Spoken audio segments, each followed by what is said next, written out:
بسم الله، الحمد لله، والصلاة والسلام على رسول الله وعلى آله وصحبه ومن والاه.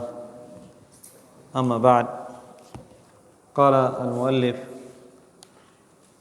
رحمه الله تعالى عن أنس بن مالك رضي الله عنه أنه قال: كان رسول الله صلى الله عليه وسلم يدخل الخلاء فأحمل أنا وغلام نحوي إداوة من ماء وعنزة فيستنجي بالماء. العنزة الحربة الصغيرة، والإداوة إناء صغير من جلد. خرجه البخاري ومسلم، أي متفق عليه. قالوا عن أنس بن مالك تقدم معنا، يعني من أكثر الصحابة أولاد دعا له النبي صلى الله عليه وسلم، قال: اللهم ارزقه مالا وولدا. قال أنس بن مالك في ماله، قال: يعني أنا أكثر الأنصار مالا. وقد أطال الله عز وجل في عمره، وجاء عنه أنه قال: أخبرتني ابنتي، يعني أمينة أو أمنية، هكذا الاسم، أنه دفن من ولده، أي مات من ولده قبل أن يأتي الحجاج، مقدم الحجاج البصرة 120 سراتوس دوابلو وأكثر. هذا الذي ماتوا، يعني قيل أنه بلغ من الأولاد له 300، يعني ولده وولد ولده، له أولاد كثير، وأولاد أولاده رضي الله عنه وأرضاه. وهو آخر من توفي من الصحابة، تقدم معنا بالكوفة خطأ، بالبصرة. آخر من مات من الصحابة بالبصرة أنس ابن مالك رضي الله عنه وعن الصحابة أجمعين، أنه قال: كان رسول الله صلى الله عليه وسلم يدخل الخلاء فأحمل.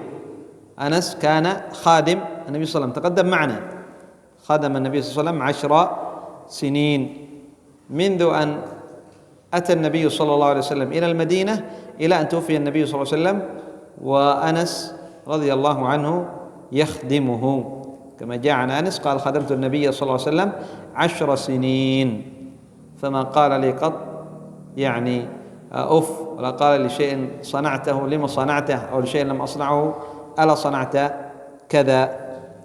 قال: يدخل الخلاء، يعني المكان المعد لقضاء الحاجة، يعني المكان الذي يعني يذهب فيه لقضاء حاجته. قال: فأحمل أنا وغلام نحوي. هذا الغلام أي معناه صغير في عمره، نحوي أي في نفس سن أنس ابن مالك، يعني في نفس سن أنس ابن مالك. وتقدم معنا أن أنس بن مالك عندما قدم النبي صلى الله عليه وسلم المدينة جاءت به أمه أم سليم، وعمره 9 سنين إلى النبي صلى الله عليه وسلم، فقالت: دع هذا يخدمك وادع له. فكان عمر أنس 9 سنين، ومات النبي صلى الله عليه وسلم، إذن مات النبي صلى الله عليه وسلم وعمر أنس 19 سنة. قال: أنا وغلام نحوي إداوة من ماء.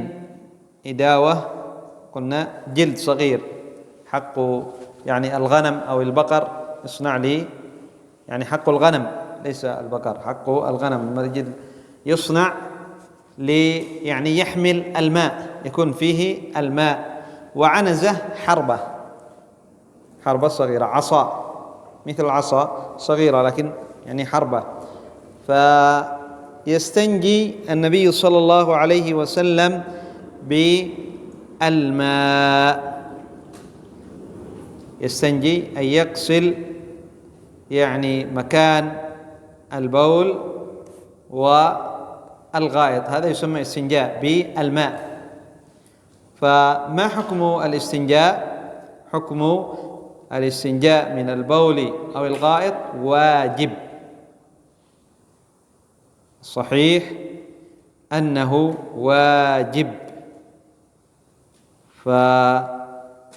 يعني من بال أو تغوط فواجب عليه أن يستنجي، أي يغسل مكان خروج البول أو الغائط. إذا كان الماء يستنجي، وإذا لم يوجد ماء فيستجمر، ينتقل إلى الاستجمار، يعني الاستجمار. وكيفية الاستنجاء والإنقاء: يغسل حتى ينقي، يكون يعني نظيف، لا يوجد أثر للبول ولا أثر للغائط، وليس فيه عدد معين كالاستجمار.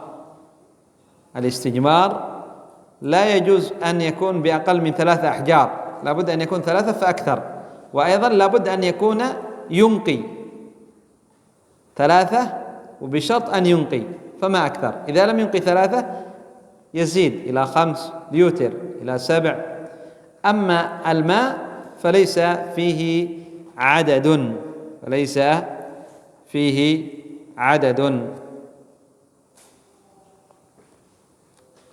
لأنه لم يأتي عن النبي صلى الله عليه وسلم.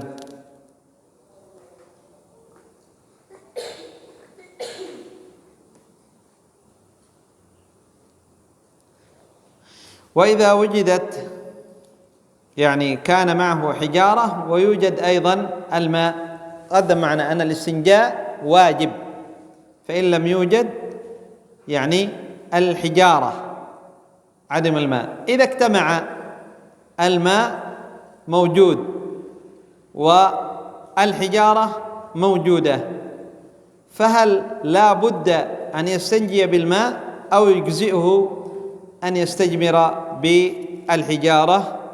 يجوز له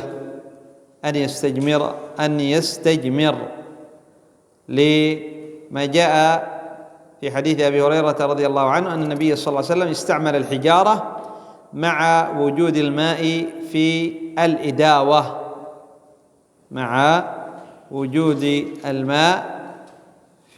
الإداوة، أي في الإناء، فجائز أن يستعمل الحجارة وإن لم يستخدم الماء، والماء موجود، لكن الأفضل هو الاستنجاء بالماء لأنه ينقي أفضل.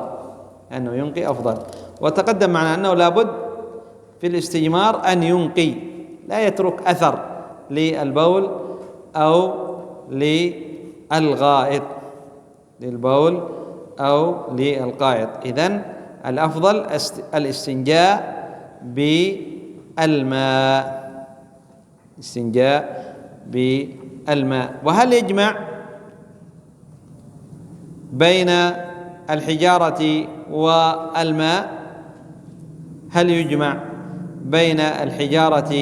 والماء؟ إذا وجدت حجارة ووجد الماء هل يجمع، يستجمر ويستنجي بالماء؟ نعم، لا بأس. نعم، جاء حديث لكن لا يصح أن النبي صلى الله عليه وسلم يعني سأل أهل قباء لما نزلت هذه الآية في أهل قباء فيهم رجال يحبون أن يتطهروا والله يحب المطهرين، سألهم الرسول صلى الله عليه وسلم يعني ما هو، كيف يعني تتطهروا؟ فقالوا إننا نتبع الحجارة الماء.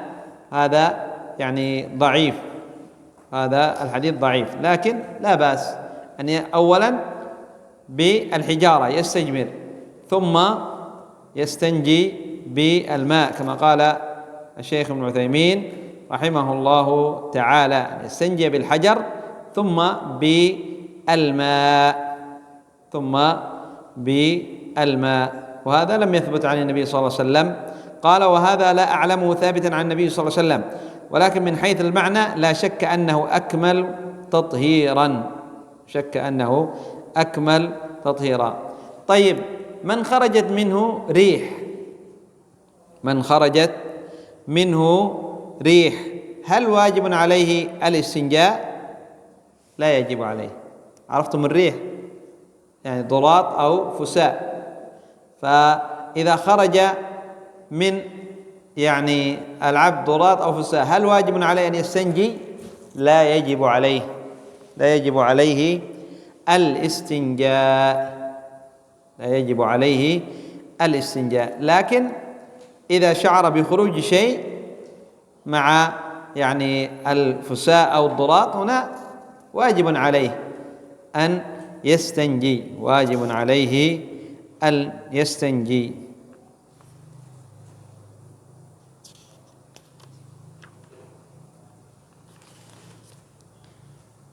ذكروا مسائل تتعلق بآداب قضاء الحاجة. قالوا أنه يستحب لمن أراد قضاء الحاجة ألا يرفع ثوبه حتى يدنو من الأرض، حتى يقرب من الأرض. هذا إذا كان في الخلاء، إذا كان في الخلاء.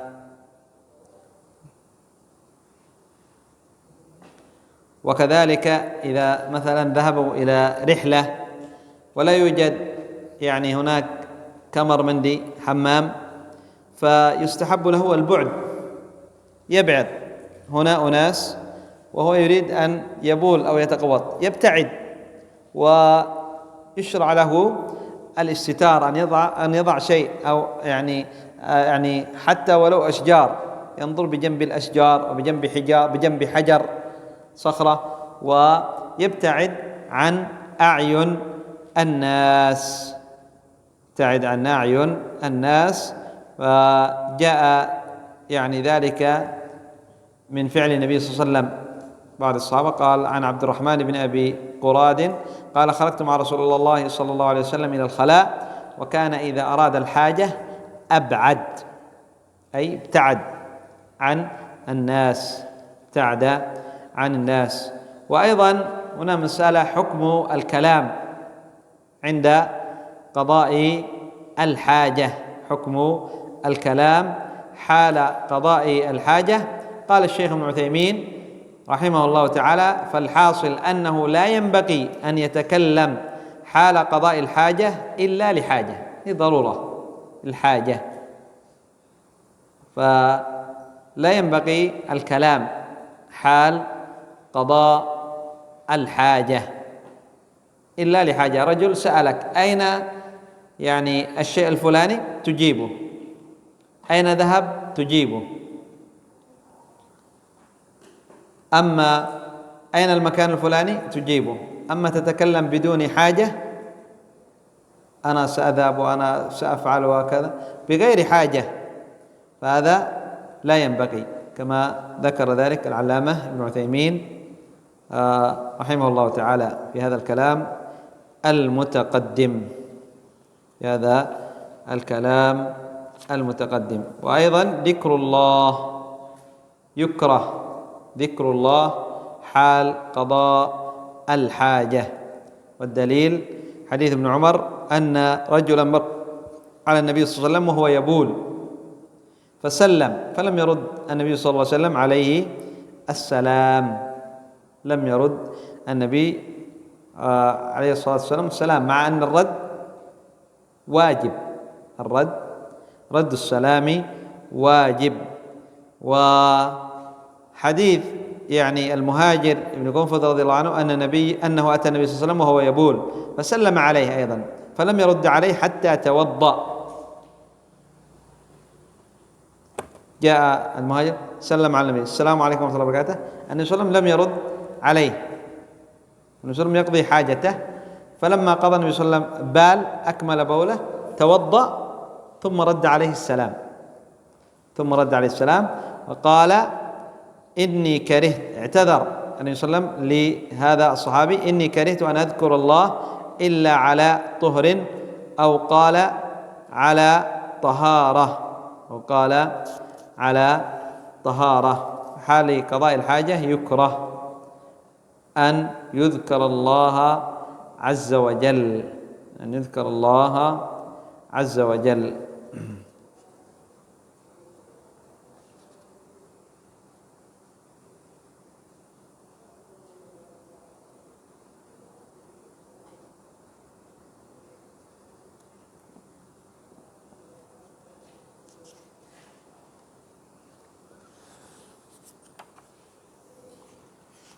إذن اليوم معنا حديث أنس بن مالك رضي الله عنه أنه قال: كان رسول الله صلى الله عليه وسلم يدخل الخلاء فأحمل أنا وغلام نحوي إداوة من ماء وعنزة فيستنجي بالماء. متفق عليه. حديث أنس ابن مالك رضي الله عنه وأرضاه. طيب، نكتفي بهذا القدر لهنا. سبحانك اللهم وبحمدك، أشهد أن لا إله إلا أنت، أستغفرك وأتوب إليك.